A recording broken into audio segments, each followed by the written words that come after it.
Hi friends, ഞാനിന്ന് ഉഗ്രൻ അടിപൊളി 4 മണി പലഹാരത്തിനൊക്കെയാണ് നിങ്ങളെ പരിചയപ്പെടുത്താൻ വേണ്ടി പോകുന്നത്. അതിന് വേണ്ടുന്ന ചേരുവകൾ ഇതൊക്കെയാണ് ഇവിടെ കൊടുത്തിട്ടുള്ളത്. അവൽ വെള്ളമൊഴിച്ച് കുതിർത്തത് നിങ്ങൾക്ക് ആവശ്യത്തിന്, അതുപോലെ തന്നെ മൈദപ്പൊടി അതിൽ ചേർക്കാനുള്ള, മൈദപ്പൊടി കൂടാതെ നിങ്ങൾക്ക് കടലപ്പൊടി ചേർക്കാം, അതുപോലെ അരിപ്പൊടിയും ചേർക്കാൻ പറ്റുന്നതാണ്. ഇതിന് വേണ്ട ചേരുവകൾ: വെളിച്ചെണ്ണ, പച്ചമുളക്, സവാള, ഉരുളക്കിഴങ്ങ് ആവശ്യത്തിന്. ഞാൻ 2 ഇടത്തരം ഉരുളക്കിഴങ്ങ് എടുത്തിട്ടുള്ളത്. ഇഞ്ചി, കറിവേപ്പില, അതുപോലെ തന്നെ മല്ലിയില, മഞ്ഞൾപ്പൊടി, മുളക് പൊടി. ഇത്രയും സാധനങ്ങളാണ് ചേരുവകളായിട്ട് വേണ്ടുന്നത്.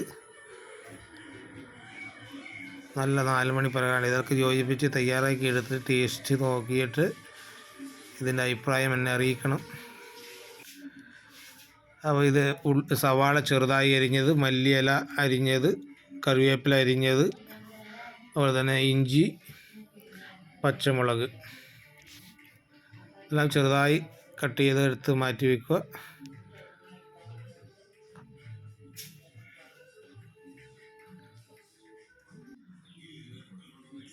കുതിർത്തിയ അവലിലേക്ക്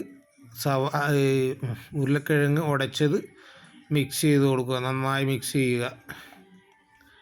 ഉടച്ചെടുത്ത് അതിലേക്കിട്ട് നന്നായി മിക്സ് ചെയ്യുക. കടലപ്പൊടി ചേർത്താൽ നല്ല ടേസ്റ്റാണിത്. കടലപ്പൊടി അതുപോലെ അരിപ്പൊടി ചേർത്ത് തയ്യാറാക്കി എടുത്താൽ. ഇതിൽ അവലിൽ ലേശം വെള്ളം കൂടി പോയാണ്ട് ലൂസായിട്ടുണ്ട്. വെള്ളം കുറച്ച് നോക്കണം, അധികം ലൂസാവാതെ ശ്രദ്ധിച്ചാൽ നല്ല ഒരു കട്ട്ലേറ്റിൻ്റെ ടേസ്റ്റോട് കൂടി നമുക്ക് തയ്യാറാക്കാൻ വേണ്ടി പറ്റും. അധികം എണ്ണ വേണ്ട, നല്ലൊരു 4 മണി പലഹാരമാണ്. പച്ചമുളക് അതിലേക്ക് ഇടുക, പിന്നെ ഇഞ്ചി ചെറുതായി അരിഞ്ഞത്, കറിവേപ്പില, അതുപോലെ തന്നെ മല്ലിയില, ചെറുതായി അരിഞ്ഞ സവാള. ഇതെല്ലാം കൂടി വീണ്ടും നന്നായി യോജിപ്പിക്കുക.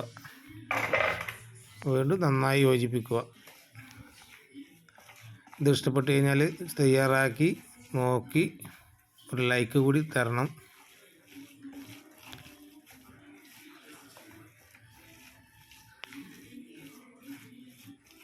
ഇതുപോലെ നന്നായി മിക്സ് ചെയ്ത് അതിനകത്തേക്ക് മഞ്ഞൾപ്പൊടി ചേർക്കുക. 1/2 സ്പൂൺ മഞ്ഞൾപ്പൊടി ഞാൻ ചേർത്തിട്ടുണ്ട്.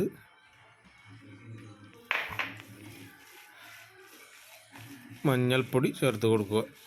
എന്നിട്ട് നന്നായി മിക്സ് ചെയ്യുക.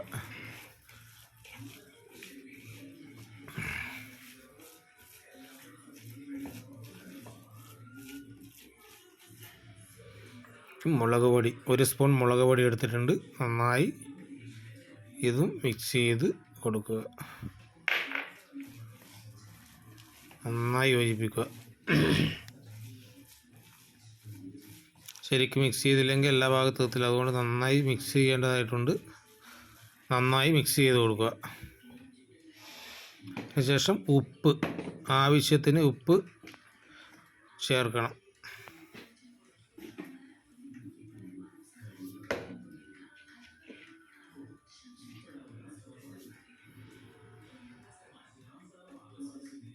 ആവശ്യത്തിന് ഉപ്പ് ചേർത്ത് കൊടുക്കുക.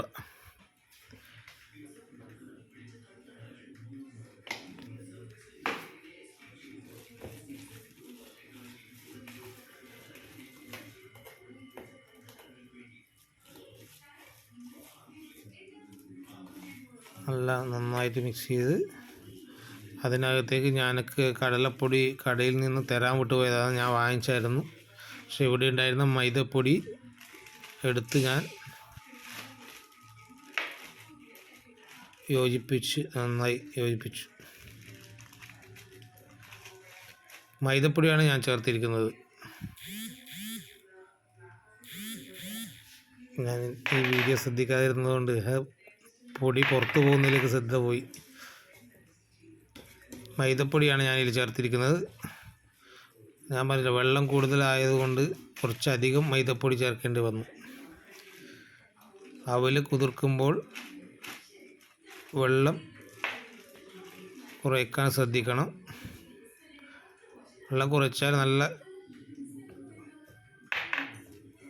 കറക്റ്റായിട്ട് പരത്തുന്ന നേരത്തിൽ കട്ടിയുണ്ടായി കഴിഞ്ഞാൽ നമുക്ക് ഏത് ഷേപ്പിൽ വേണമെങ്കിലും പരത്താൻ പറ്റും. റൗണ്ടിൽ, ചതുരത്തിൽ, ലവ് ആകൃതിയിൽ ഒക്കെ തയ്യാറാക്കി എടുക്കാൻ പറ്റുന്ന നല്ല 4 മണി പലഹാരമാണിത്. നന്നായി മിക്സ് ചെയ്തെടുക്കുക.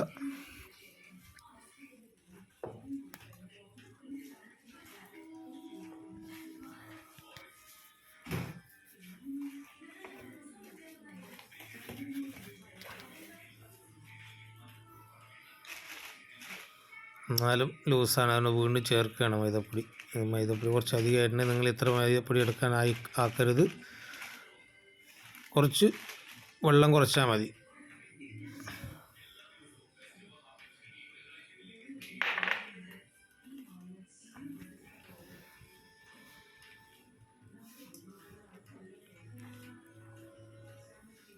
മൈദപ്പൊടി ഇത്ര അധികമായാൽ ഉപ്പൊക്കെ വീണ്ടും ഇടേണ്ടി വരും. നിങ്ങൾ കുറച്ച് വെള്ളം കുറച്ചാൽ കുറച്ച് മൈദപ്പൊടി ഉപയോഗിച്ച് ഇത് വറുത്തെടുക്കുമ്പോൾ നല്ല രുചിയായിരിക്കും. കിടിലം 4 മണി പലഹാരമാണ്. ഇപ്പോൾ ഞാൻ ഈ ഒരു പരുവത്തിൽ ആക്കി എടുത്തു. അത് ഇപ്പോൾ എണ്ണയിൽ ഇതുപോലെ നിങ്ങളും കൂടുതൽ എണ്ണയൊന്നും വേണ്ട, ഇത് മുങ്ങാൻ തരത്തിൽ എണ്ണയൊന്നും വേണ്ട, നല്ല ചുട്ടെടുത്തിട്ടുണ്ട്. അടിപൊളിയായി ടേസ്റ്റ് ചെയ്ത് നോക്കുന്നതാണ്. നിങ്ങൾ തയ്യാറാക്കി അഭിപ്രായം അറിയിക്കുക. ബായ്.